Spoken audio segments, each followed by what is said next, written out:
Good morning. It is Pastor Bob Grenier from Calvary Chapel here in Visalia.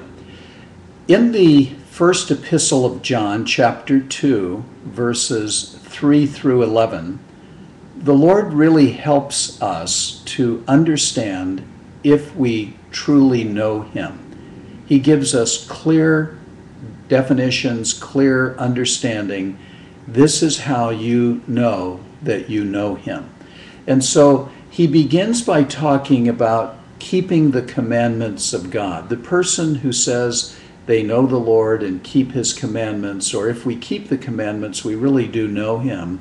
And conversely, if we say we know Him but we're not keeping His commandments, then we don't know Him, and the truth is not in us. So keeping means to observe, to attend to carefully, to consider, to reserve, and to guard. And so secondly, and it's very much along the same line, he says, whoever keeps his word, truly the love of God is perfected in him. By this we know that we are in him. And the word perfected there means to make perfect or complete, to carry through, to accomplish, to finish. So you could say that the love of God demonstrated in practice in a person's life is evidence of their truly loving God, or love practiced in our lives shows that we truly are in Him. And then thirdly, John says the person who says they are abiding in Him ought to or should be walking just as He walked. In other words, the Christian's life ought to look very similar to the life that Jesus had. The word walked or walk means conducted, or how we conduct our lives. And so Christ-like conduct is evidence that we really are in Christ, that we really do know Him. And on the other hand, your not having Christ-like conduct would indicate that you do not know Him. So our keeping of the commandments, our walking in love, the conduct that we have, those are all things that help us to know that we really do know Him, or the absence of those things ought to raise serious concern within our life. And then he goes on to say concerning the commandment that they had had this commandment from the beginning.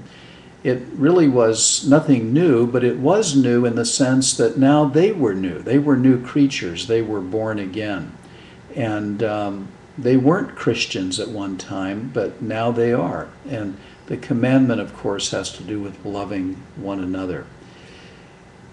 Lastly, he says, the person who says, I'm in the light, but hates his brother, is in darkness even until now.